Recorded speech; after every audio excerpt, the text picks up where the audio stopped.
We described the HIV life cycle and the mechanism of action of antiretroviral agents. We looked at DHHS guideline recommendations for treatment-naive HIV-1 patients.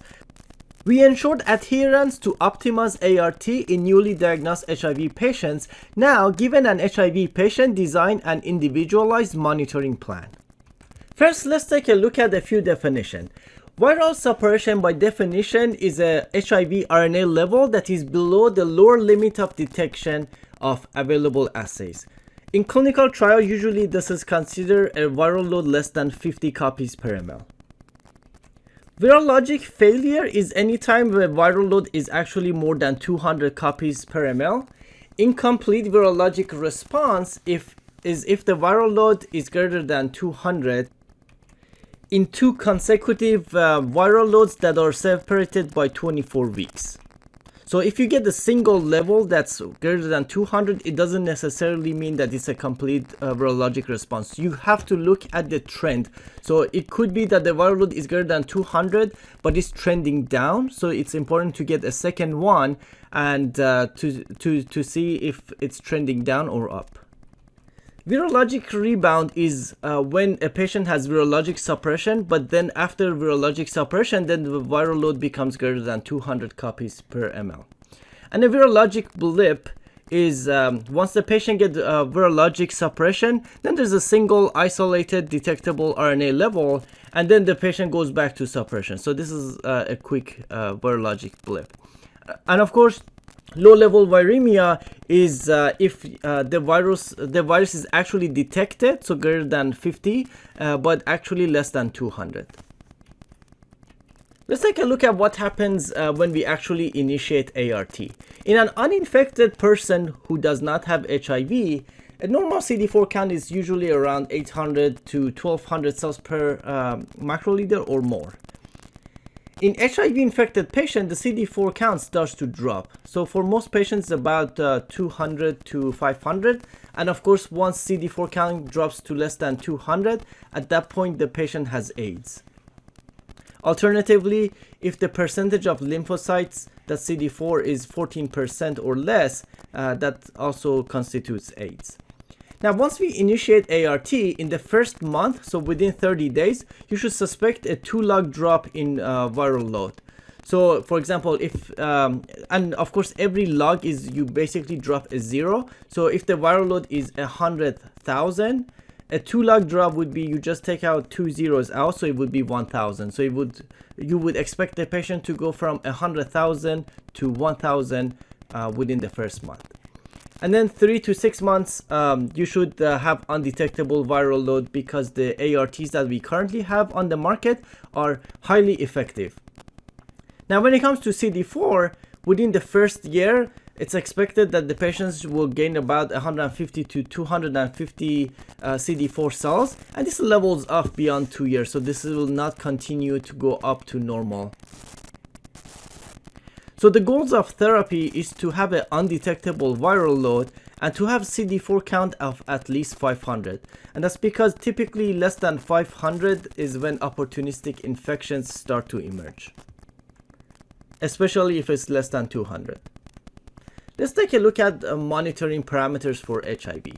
So you can see, so green means that you basically need to get this laboratory parameter for everyone. And yellow means that for some patients, you also may need to do that. So at baseline, before we actually start ART, we need to check a viral load, CD4 count. We also need to check HIV resistance to make sure the regimens that we choose initially are actually working, because there's a possibility that the patient can get a resistant strain from somebody else. It's important to check for hepatitis B serology and for hepatitis C. Risk factors for getting HIV are similar to risk factors for getting Hep B and Hep C, so it's important to get these and treat these at the same time as HIV. Urinalysis is important for monitoring the renal function. So for example, you can measure the urine protein as well as urine glucose, which normally should not be in the urine, but people who have renal dysfunction will have glucose and potentially protein in the urine. So that's an easy way of monitoring renal function. And then for more comprehensive monitoring, a basic metabolic panel as well as liver chemistries and complete blood cell count are needed at baseline. And because HIV patients are at risk of cardiovascular disease, it's important to get a baseline fasting lipid panel and a fasting glucose or A1C so that if these are abnormal, they get the appropriate treatment. And if you are to use abacavir, you need to get the HLA-B5701. If you are not using abacavir, this is unneeded. And tropism test is only needed if the patient is to be started on Maraviroc. So if the Maraviroc is not needed, this test is unnecessary. And then 2 to 8 weeks after ART is initiated, it's important to get the HIV viral load. Now, if the patient's viral load is undetectable 2 to 8 weeks, then you can monitor it every 3 to 4 months.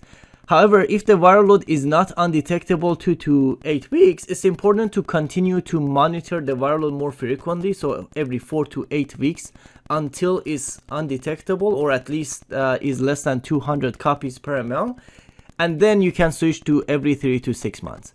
Now, for patients who actually have good adherence and they have suppressed viral load, you can actually make this easier and do it every 6 months. But that's only if the patient is adherent and the viral load at this point it was suppressed. So at the very least, the viral load needs to be monitored every 6 weeks. And if the patient's treatment fails, it's also important to check the viral load, and in fact, that's how you would know if the treatment is failing. And of course, situations were clinically indicated.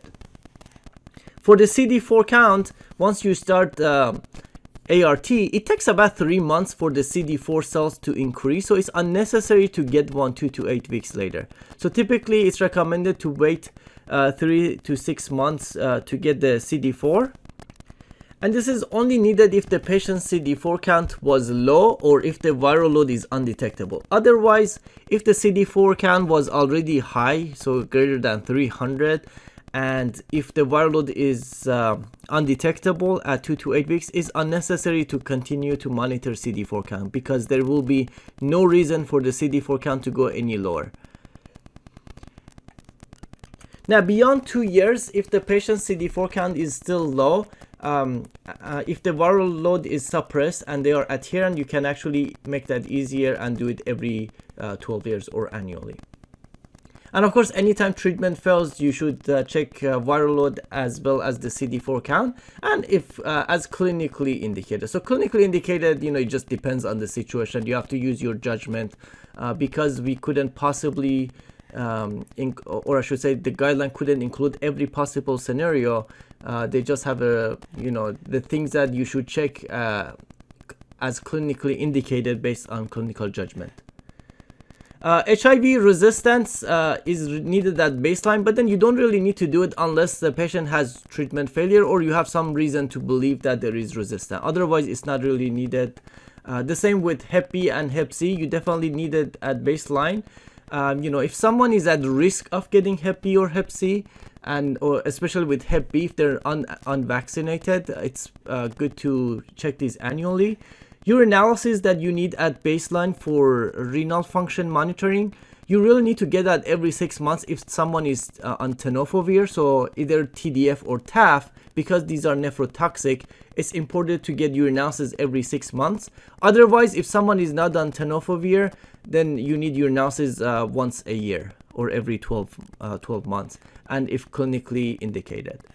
For BMP and liver chemistries, you do get them at baseline and then 2 to 8 weeks just to make sure that the patient is tolerating the drugs, and then every 3 to 6 months just to make sure the drugs are not causing any toxicity. With the complete blood count, you do it at baseline, and then anytime that you need to get the CD4 count you know, for example, if you do need the CD4 count every 3 to 4 months, you also get the CBC. But at the very least, it's also recommended to get it every 6 months, and if clinically indicated. For the fasting lipid panel and glucose and A1C, you only need it annually, so at baseline, and then every 12 months, unless it's if they were abnormal at baseline. So if someone's lipid panels was abnormal, you should do it twice a year. And the same with A1C. If A1C was abnormal or glucose, you should do it every 3 months. HLA-B57, you really don't need to repeat it once you get it at baseline. And that's only if you need abacavir. So if abacavir is not in the picture, you never need the HLA-B5701. Tropisome, you only need it if someone is on Maraviroc. If the Maraviroc is not in the picture, you never need it. So if you are to use Maraviroc, you need it at baseline. And then if the patient has treatment failure, you need to recheck tropisome, and if clinically needed. You can use Maraviroc if the tropisome test shows CCR5, not CXCR4.